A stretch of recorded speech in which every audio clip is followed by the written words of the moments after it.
Open the can, mija. Go on. Look at what comes out of it. That gray-brown plastic that holds the shape of the can when it slides onto the plate with the ridges still on it. You have to break it with the spoon like it is something set. And when you taste it, underneath the salt, there is that faint metal, that thin taste that you have decided is just what beans taste like in this country. And you have eaten it your whole life and told yourself it is fine. It is fine, mija. It is just not food. It is a thing shaped like food. And maybe you tried the bag once. It was $1, and you thought, how hard can a bean be? And you put them in a pot, and you boiled them, and you boiled them. 3 hours later, they were still little stones in gray water, cooked on the outside and hard in the middle, and the water tasted like nothing at all. And you poured them down the sink and bought the cans again and never told anybody. Sit down, mija, because I have to tell you 2 things nobody ever told you. And the first one is going to lift the weight off you that you have carried for years. Your beans did not fail because of you. They failed because they were old. A dried bean is not immortal. It looks the same on the shelf forever. But after 1.5 years, 2 years, the bean loses the ability to take water back in. It will never soften. Not in 3 hours, not in 8, not in a pressure cooker, not with prayer. And nobody in that store is going to tell you how long that bag has been sitting there, because the bag does not have a date that means anything. You did everything right and you were cooking a stone. That is not a cook who failed. That is a woman who was sold an old bean. And the second thing, you have been throwing away the best part. That dark, silky liquid, the beans cooking, the caldo, that is not dirty water, mija. That is the whole flavor of the pot. That is what makes refried beans taste like a restaurant instead of like paste. Half the women who ask me why theirs stays flat are pouring the gold down the drain and keeping the gravel. You know me, I'm Bertha. Over on my other channel, I keep a house clean the old way. And here in this kitchen, we cook the old way, my mother's way, from Guadalajara, where a pot of beans sat on the back of the stove more days than it did not. Last time we made the tortillas, and so many of you wrote to tell me about the first one that puffed. Today we make what goes inside them. The whole recipe, every measure, is printed in the description, so you can cook along. Now get out your biggest pot, mija, the olla. Today we make beans that will feed you all week. First, let me tell you the truth about the things you have heard, because there is more folklore around the bean than around anything else in the kitchen. And most of it is wrong. You have been told, never salt the beans early. Salt makes them tough. Mija, that is not true. That one has been passed around kitchens for 50 years, and it is simply a mistake. Salt does not toughen a bean.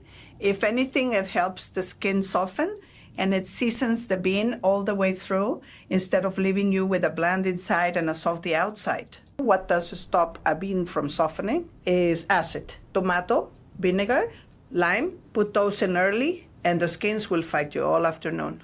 So the real rule is the opposite of what you were taught. Salt when you like, but keep the acid until the end. The second piece of folklore, you must soak them overnight or they are ruined. You do not have to. Soaking will cut maybe half an hour of cooking. And it will help some people digest them easier. That is real. And if beans trouble your stomach, soak them and throw that soap water away.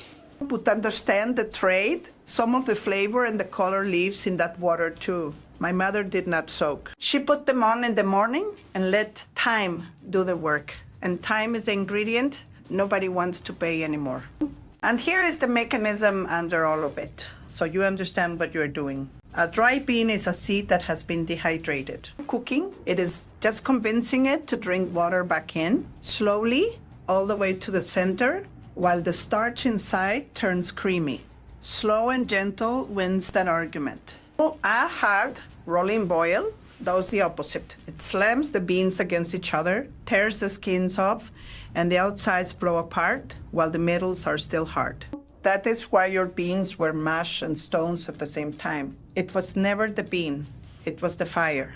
Now the method, exact in order. Write it down It is printed word for word in the description. You need 1 pound of pinto beans from a store that sells a lot of them. Mija, that is your best chance at fresh.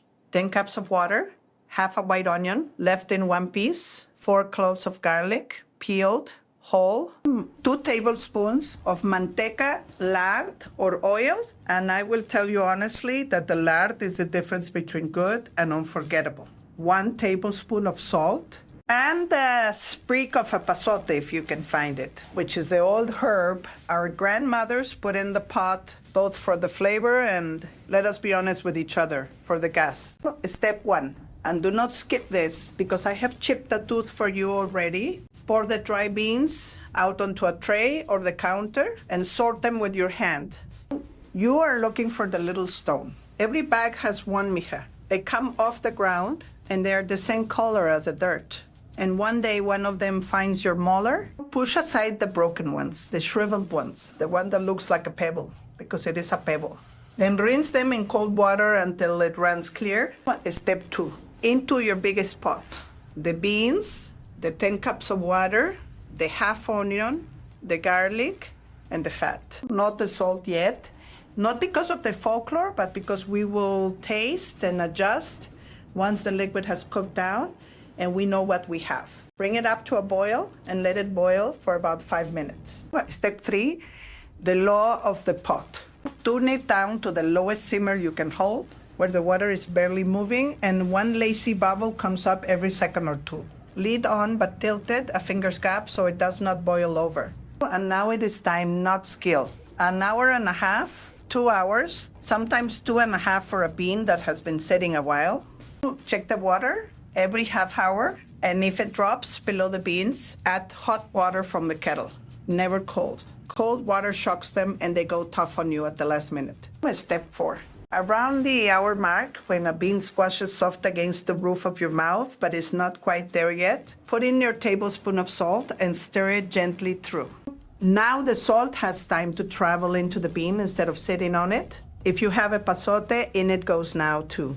Step 5. They are done when you can crush one against the side of the pot with no resistance at all. Creamy, not chalky, not al dente. Mija, a bean is not pasta. There is no such thing as a bean with a bite.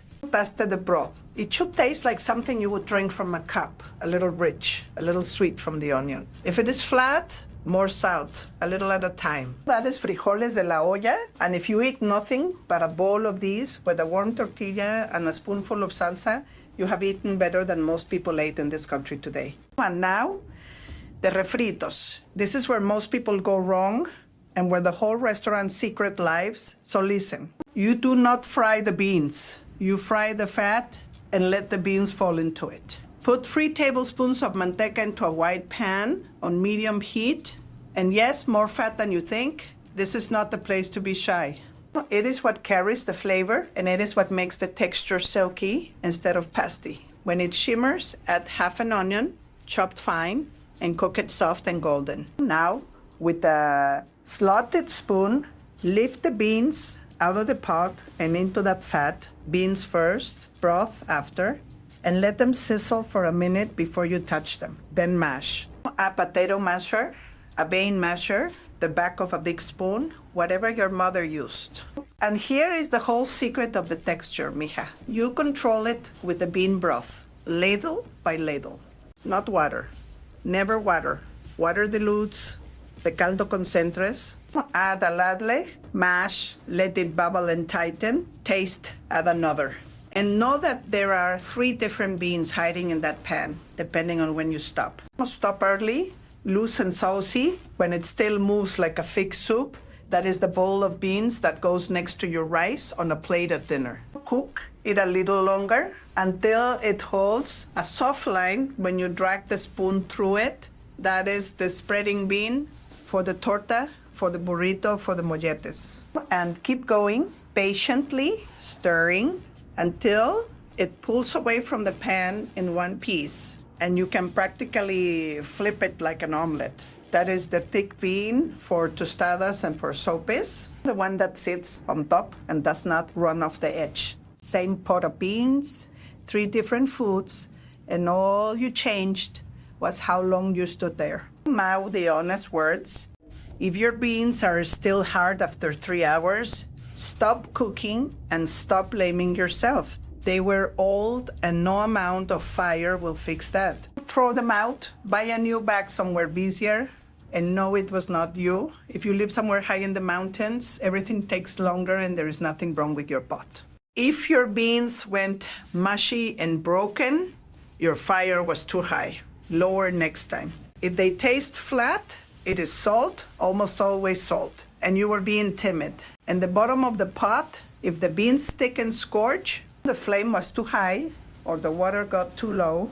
And do not stir the burnt bit up into the good beans, trying to save it, mija, or you will lose the whole pot to that taste. Lavle the good ones off the top and let the burnt bottom go. Now let me say the quiet word about who profits from that can in your cupboard. A pound of dried beans costs about $1.50, and it gives you 6 or 7 cups of cooked beans, enough for a family for the better part of a week. But same money buys you 1 can, maybe 2 on sale, and that is 1 dinner gone. So the bean is not just better from the bag, it is 4, 5, 6 times cheaper for something that is honestly better food. And they know that. That is why the can is on the shelf at eye level with the grandmother's face printed on it, and the bag is on the bottom shelf where you have to bend down. And it is not a wicked plot, mija. It is quieter than that. It is that a pot of beans takes 2 hours of time and almost no money, and there's no way to sell you time. There is no product in it. Nobody makes a profit when a woman puts a pot on the back of the stove in the morning and forgets about it once she does everything else in her life. So the pot disappeared from the kitchens, and the can arrived, and 1 generation later, people believe beans are hard to make. Beans are not hard. Beans are the easiest food on this earth. They just refuse to be rushed, and we have been taught that anything which cannot be rushed is a burden. And the habit that changes your whole week. Cook the whole pound.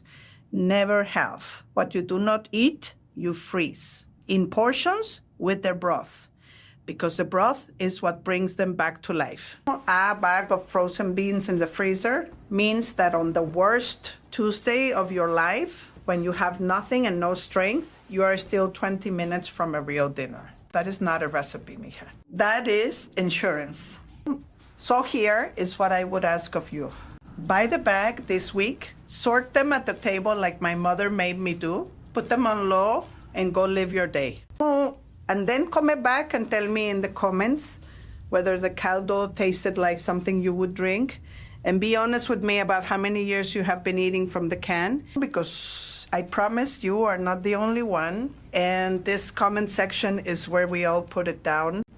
And tell me your county and whether your family put epazote in the pot or thought that was a strange thing only somebody else's grandmother did. And the pot, after the ring of starch dried around the inside, or worse, the bottom you let scorch. That is the other half of my life, mija. Come find me on Clean the Mexican Way, link below, and I will show you how that comes off without an hour of scrubbing. Next time in this kitchen, we make the salsa roja that goes on top of all of this.